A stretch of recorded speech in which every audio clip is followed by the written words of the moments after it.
Welcome to Top 10s, and in this video we're going to be going over the timeline of Fairly OddParents games, starting with Fairly OddParents Enter the Cleft. It was released for the Game Boy Advance on November 4th, 2002. Timmy Turner's favorite comic book hero, the Crimson Chin, has been captured. Now it's up to him to come to the rescue. With a little help from his wacky fairy godparents Cosmo and Wanda, Timmy will transform into Cleft, the boy Chin Wonder, and enter the pages of a comic to save the day. It's one Cleftastic adventure. Now this was a common platformer for the Game Boy Advance era of games. One thing to note here, it was pretty cool that some of the levels featured like a comic strip style of gameplay. But other than that, it's a pretty common game, common platformer, common style. This game got a 71 out of 100 from GameZone and a 64 out of 100 from Nintendo Power. Next up on our timeline, we have the Fairly OddParents Breaking the Rules, released on November 10th of 2003. This was a platforming adventure game released on all consoles. This game featured a few different mini games, like as you can see in the footage, Timmy's running away from the evil babysitter, and stuff like that made this game a little bit more interesting than the last. Timmy Turner's parents have gone on vacation and left Timmy with his evil babysitter Vicky. When Timmy tries to make a wish, his fairy godparents Cosmo and Wanda tell him that it's against the rules.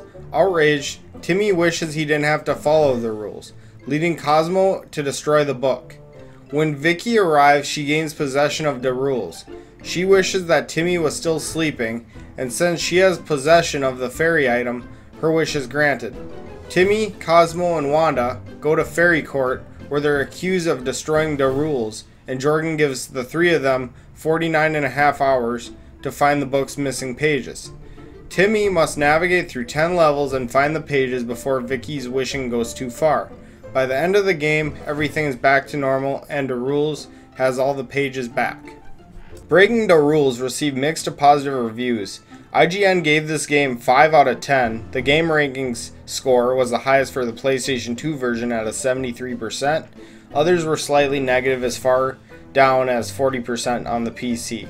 Next up on our timeline, we have the Fairly OddParents Shadow Showdown, released on September 9th, 2004. As you guys might have guessed it, this is another adventure platforming game released for all consoles once again. The game starts with Timmy Turner being excited to see a new special season finale episode of one of his favorite shows, Crash Nebula, on TV. However, he finds that his TV stops working just as it premieres, and the only other time it can be seen is a day later when it returns. He attempts to have Cosmo and Wanda fix it through a wish, but they can't since their wands aren't working. The reason for this is that the Royal Jewel, the second most powerful source of fairy magic in existence, has been stolen, meaning that wish-granting powers have been disabled on a massive scale. Timmy goes on a mission to try and find out who stole the jewel and turn him in, so that all will be returned to normal. The first suspect is Quince, the royal jester in service of Oberon, and Titania, rulers of the fairy world, who was recently fired for not being funny. Most people of this era rated the game as mediocre, and it squeaked by with bland, tired game mechanics and graphics that just don't hold up to today. Game Rankings, however, rated the PC version a 75% out of 100. Last up on our list is Fairly OddParents Clash with the Anti-World. This was the last video game release that was based on the Fairly OddParents. Released on September 8th, 2006, it was another platforming game for the Game Boy Advance. Cosmo, Wanda, and Timmy Turner are set out on a zany new adventure as they are pitted against their nemesis, Mr. Crocker and Anti-Fairies, who have broken into Dimsdale. On the unluckiest day of the year, Friday the 13th, it's up to Timmy and his fairy godparents to use their quick wit and bountiful wishes to defeat the Anti-Fairies and foil Crocker's plan to take over the world. The thing about this game is it was a platformer released late in the Game Boy Advance life cycle, meaning that they could have really did a lot more with this game, and technology was advancing at the time, and they just didn't.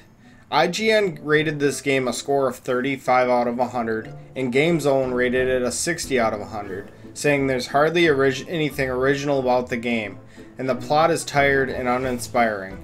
I'll still watch the show on TV and save the game for my child to play in a few years. Yes, it will be retro by then. And honestly, that is spot on about this game. There's really nothing visually interesting about this game, especially since it was released so late. It's just another cash grab game, honestly. Like, they were trying to capitalize on the Fairly OddParents TV show, and to some extent it might have worked, but did we really need this game? I would say no. To summarize all of this, are the Fairly OddParents games worth a try? I would say yes, because they're all becoming vintage titles and they're becoming retro, and they're kind of unique to play these days. With all the new technology that's been replaced over the years, these games still have their mark in gaming history. Thank you guys so much for watching videos on this channel. It really means a lot to me. Whether it be a subscribe, a like, a comment, you know, those things really mean a lot, and to see those things and see you guys reacting the way you do to some of these videos is just incredible. So thank you guys very much, and we'll see you in the next video.